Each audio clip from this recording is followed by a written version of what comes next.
টয়লেটে ভুলেও মোবাইল নিয়ে যাবেন না, তাহলে কিন্তু আপনার মহাবিপদ হবে। শুধু দুনিয়াতে নয়, আখেরাতেও হবে। টয়লেটে ভুলেও মোবাইল নিয়ে প্রবেশ করবেন না। আপনারা অনেকেই বর্তমান সময় ফ্যাশন, মাশাআল্লাহ, মানে মোবাইলকে স্ত্রীর চাইতেও বেশি প্রাধান্য দিচ্ছেন, ঠিক কিনা? বিশেষ করে ইয়াং জেনারেশন, প্রয়োজনে জীবন দিয়ে ফেলবো কিন্তু মোবাইল লাগবে আমার, আছে না নাই? সমাজে প্রবলেমটা কিন্তু আছে। মোবাইল বর্তমান সময় খুবই প্রয়োজনীয়। It's the most important part your life, it's the most important device.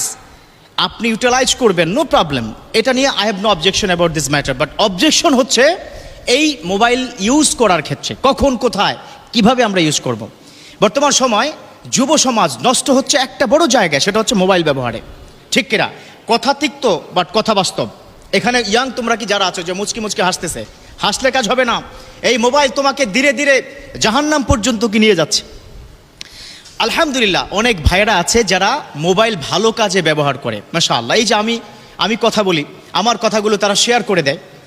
এই যে মোবাইলে শেয়ার করে দেওয়া, একটা ইসলামিক কন্টেন্ট শেয়ার করে দেওয়া যে কি পরিমাণ সওয়াব কল্পনা করতে পারবে না।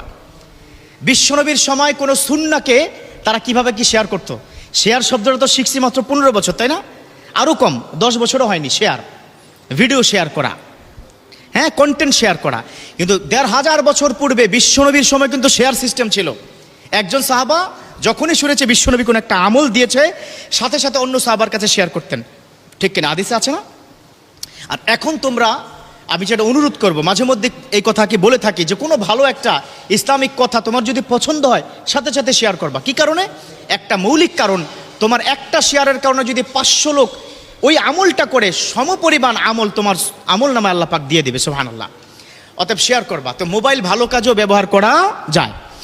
অনেক বন্ধুরা আছে যারা মোবাইলে প্রত্যেক দিন সকালবেলা কোরআন তেলাওয়াত শুনে। অনেকে আমাকে ফোনে বলে, হুজুর যদি কোরআন তেলাওয়াত দেখে পড়ি কি মোবাইলে সওয়াব হবে কিনা? আমি বলি 100% সওয়াব হবে। মোবাইল দেখে যদি আপনি কোরআন তেলাওয়াত করেন 100% সওয়াব হবে। আপনারা শুনলে অবাক হবেন, পৃথিবীর একমাত্র গ্রন্থ যে গ্রন্থের দিকে তাকিয়ে থাকলেও সওয়াব, এই গ্রন্থের কথা শুনলেও সওয়াব, এই গ্রন্থর কথা পড়লেও সওয়াব, এমন একটা গ্রন্থ আল্লাহ পাক আমাদেরকে দান করেছেন। যালিকাল কিতাবু লা রাইবা ফিহি হুদাল লিল মুত্তাকিন। তো প্রিয় বন্ধুরা, যেটা বলছিলাম, মোবাইল ভালো কাজে ইউজ করব, ঠিক আছে। অনেকে মোবাইলের স্ক্রিনে আল্লাহু মুহাম্মদ, মক্কা মদিনার ওয়ালপেপার কি দিয়ে থাকে। তো আমার যে আজকের বিষয়টা হচ্ছে, যখনই তোমরা ওয়াশরুমে যাবে ওই মোবাইল নিয়ে যদি প্রবেশ করো, কি কি সমস্যা হতে পারে। 1 নম্বর, মোবাইলের মধ্যে ওয়ালপেপার, সেখানে আল্লাহু মুহাম্মদ মক্কা মদিনার ছবি যদি থাকে, এটা অপবিত্র একটা জায়গায় প্রবেশ করলে তোমার মারাত্মক লেভেলের কি গুনাহ হবে, বেয়াদবি হবে। কাবাগরের সাথে কি বেয়াদবি হচ্ছে, আল্লাহর সাথে বেয়াদবি হচ্ছে, আমি নবী মুহাম্মদ সাল্লাল্লাহু আলাইহি সাল্লামের সাথে বেয়াদবি হচ্ছে। সো এটা করা যাবে না। 2 নম্বর, আমরা মাশাআল্লাহ অনেকে মোবাইলে রিংটোন দেই না? সূরা রিংটোন দেই কিনা? দেই না? সূরা আমরা কি রিংটোন দেই?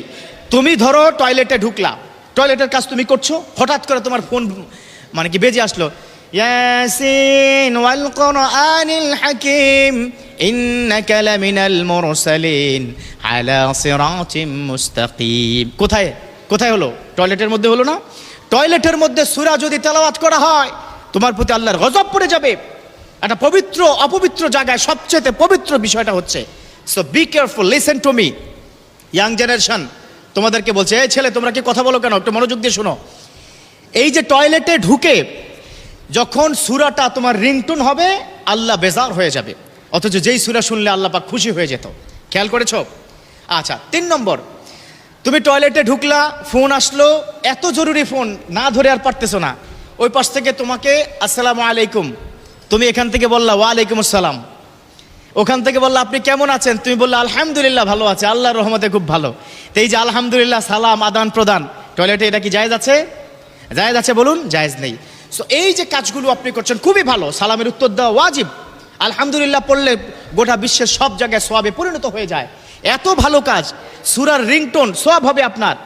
হ্যাঁ, ওয়ালপেপার আছে, আল্লাহর কথা বারবার ওয়ালপেপারের মধ্যে আপনি দেখছেন, ও ইয়াং বন্ধুরা, সওয়াব হবে। কিন্তু টয়লেটে ঢুকে এগুলো করা যাবে না, কারণ টয়লেটে ঢুকার পূর্বে বিশ্বনবী একটা দোয়া শিখিয়েছেন। দোয়া কি পারেন? পারো তোমরা? মাশাআল্লাহ, অনেকে পারে। আল্লাহুম্মা ইন্নী আউযু বিকা মিনাল খুবুসি ওয়াল খাবায়েস। টয়লেটের মধ্যে ঢুকবে, সেখানে বদজিন্নাত যা আছে শয়তান থেকে আল্লাহ হেফাজত রাখবেন, সেজন্য দোয়াটা পড়া। তো যাই হোক, টয়লেটে ঢুকার পূর্বে মোবাইলটা বাইরে তোমরা কি রেখে যাবা। এখন বলবা হুজুর এটা কি গ্যারান্টি কি আপনি কি দিতে পারবেন? আমার আইফোন দাম 1.5 লাখ টাকা, কই রাখবো বলেন, কোথায় রাখবা, that is up to you. প্রয়োজনে বন্ধ করে কি ঢুকো, 10 মিনিটের জন্য কি ক্ষতি। অতএব বি কেয়ারফুল, টয়লেটে ঢুকে মোবাইল ব্যবহার করা যাবে না। আর যেই কথাগুলো বললাম খুব মনোযোগ দিয়ে শুনবে, ডেফিনেটলি তোমাদের কল্যাণের জন্য এটা এক্ষুনি শেয়ার করে দাও, এক্ষুন শেয়ার করো, তোমার সওয়াব হবে, আমি কি গ্যারান্টি দিলাম, এটা হাদিসের কথা। আল্লাহ আমাদের প্রত্যেককে বুঝার ও মানার তৌফিক দান করুক।